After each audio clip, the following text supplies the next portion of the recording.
So, I'm going to be talking to you all about something that is going to affect you in the very near future. And it's something that I have experience in because I've lived through something very similar. And it's basically a curve in our society of what we are going to be living through the next few years. I was lucky enough to live through the mass adoption of the internet. For anyone younger than about 25 watching this, you won't remember just how fast and how incredible that transformation was. Useful new technologies generally follow a sigmoid curve.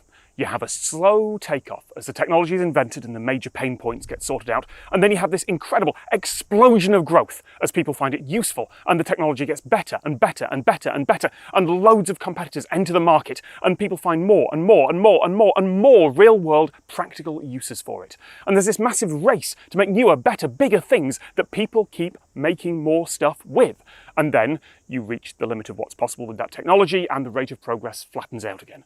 I remember Napster from back in 1999. And in hindsight, I think Napster was the first big sign of just how many industries were going to be changed or completely destroyed by the internet. Not just the music industry, but travel agents, video rental stores, encyclopedias, shopping malls, big box stores, the postal service, journalism, the entire media industry. I think many people realized that at the time, and even if they did, they couldn't have predicted the world that would follow. The world of the web, of social media, of smartphones. Also believe that this is the next curve, and that is AI, or artificial intelligence. So an artificial intelligence, when most people think about it, is just a robot with scary futuristic stuff going on where it's like, oh, humanity is awful and terrible and computers are going to rule the world.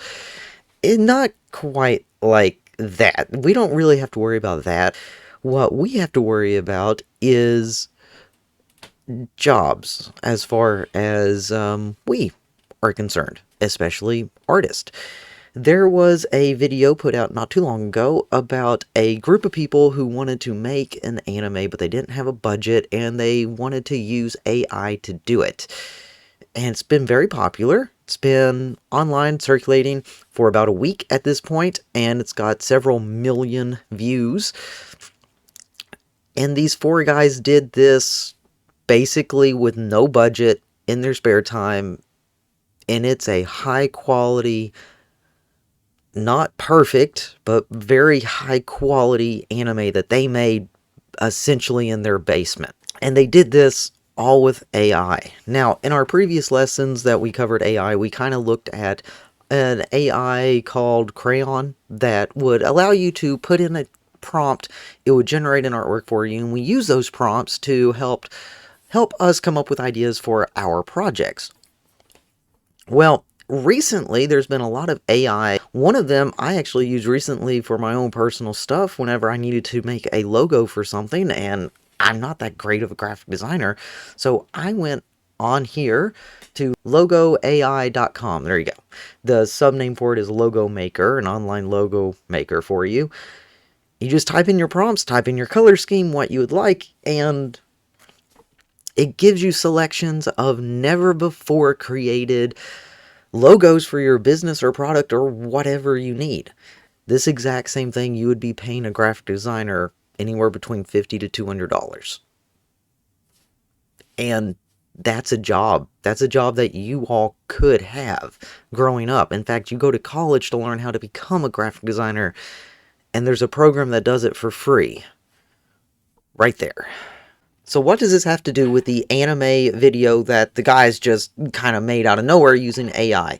Well, those are also jobs. In fact, how traditional animation goes, you have people who you pay to make individual cells and make individual frames and draw and storyboard and everything else that you would need done.